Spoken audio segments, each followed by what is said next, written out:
अपनी जनता पार्टी ने पूरे प्रदेश में संविधान सम्मान जनहित हुंकार यात्रा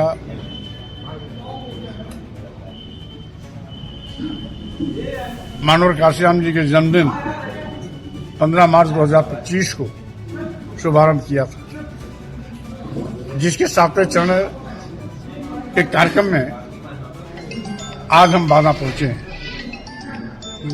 आज इस यात्रा का मुख्य मकसद है, जिस तरीके से भाजपा सरकार की गलत नीतियों के चलते देश का करोड़ नौजवान बेरोजगार हुआ, नौजवानों के सामने रोजी रोटी के लाले पड़े, भुखमरी कगार पर है, जिसपे हमारी मांग है कि नौजवान को रोजगार दो, रोजगार न मिलने तक उनको रोजगारी भत्ता दो। आज प्रधानमंत्री भारत को विश्वगुरु बनाने का सपना दिखाते हैं, लॉलीपॉप दिखाते हैं, लेकिन दुर्भाग्य है कि जब से मोदी जी आए हैं हमारा भारत गरीब हुआ, कंगाल हुआ, लाचार हुआ, दुनिया के गरीब देशों में भारत शुमार हुआ। हालात बद से बदतर हैं, यहां तक कि भारत एक ऐसा देश है जहां 80 करोड़ लोगों की जिंदगी 5 किलो 10 किलो चावल पर चलती है। तो स्वाभाविक रूप से विश्व गुरु बनाने का सपना केवल धोखा है, छलावा है, जबकि देश गरीब लाचार होता जा रहा है। महंगाई आसमान पर है, आम लोगों का जीना दूभर हो गया है। किसानों को लाभकारी मूल्य देने का वादा करने के बावजूद भी आज तक लाभकारी मूल्य नहीं दिया गया। किसान की एक ही मांग है कि उनके किसानों के उत्पाद का न्यूनतम समर्थन मूल्य दिया जाए, सरकार वो भी नहीं कर रही है। छुट्टा जानवर किसान की हरी भरी फसल चल के चौपट कर दे रहे हैं, सरकार उस पर भी रोक लगाने में फेल है। आज 27,764 स्कूल जिसमें गरीब के बच्चे पढ़ते हैं, योगी सरकार बंद करने पर आमादा है। यद्यपि अपनी जनता पार्टी ने प्रदेश मुख्यालय, जिला मुख्यालय, विकास खंडों में इसका कड़ा विरोध किया, जिसके चलते योगी सरकार स्कूल बंद करने का फैसला वापस तो लिया, लेकिन अभी भी स्कूलों के बंदी पर ताले लटक रहे हैं। आज पूरे उत्तर प्रदेश और देश की कानून व्यवस्था ध्वस्त हो चुकी है। विशेष रूप से उत्तर प्रदेश जंगलराज बन गया है, क्योंकि एनसीआरबी की रिपोर्ट के मुताबिक पूरे देश में, उत्तर प्रदेश में कानून व्यवस्था पूरी तरीके से खत्म हो चुकी है। यहां तक कि पूरे देश में हत्या में उत्तर प्रदेश नंबर 1 है। पूरे देश में महिला हत्या में भी उत्तर प्रदेश नंबर 1 है। पूरे देश में अपहरण के मामले में भी उत्तर प्रदेश नंबर 1 है। पूरे देश में दलित उत्पीड़न और महिला उत्पीड़न के मामले में भी उत्तर प्रदेश नंबर 1 है। दूसरे, तीसरे, चौथे, 5वें पायदान पर जो प्रदेश आते हैं वो भी भाजपा शासित राज्य है।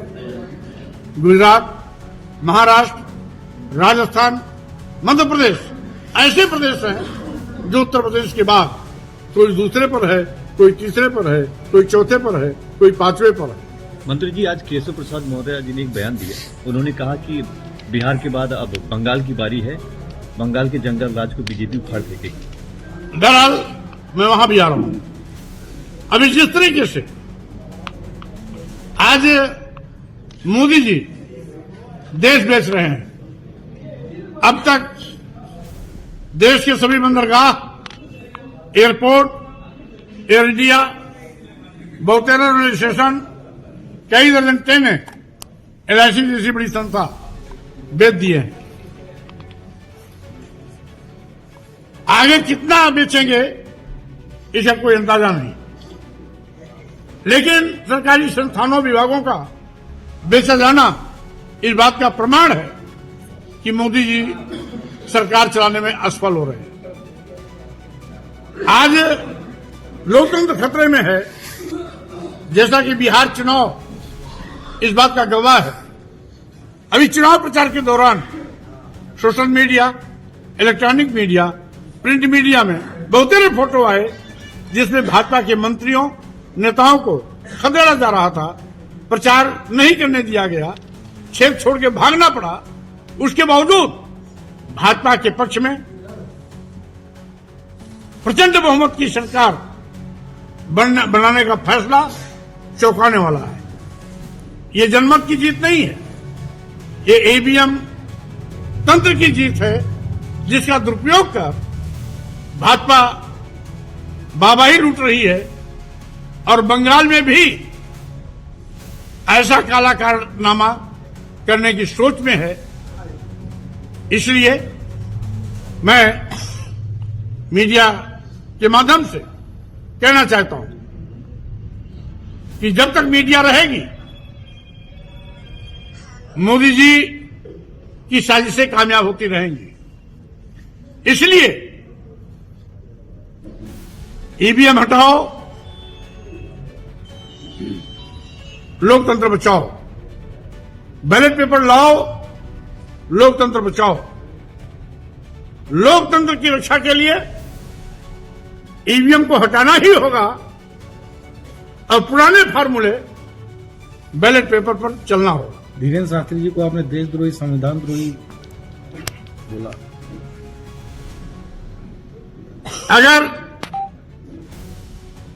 संविधान और राष्ट्र के विरोध में कोई काम करेगा तो राष्ट्र विरोधी नहीं होगा तो क्या कहा जाएगा?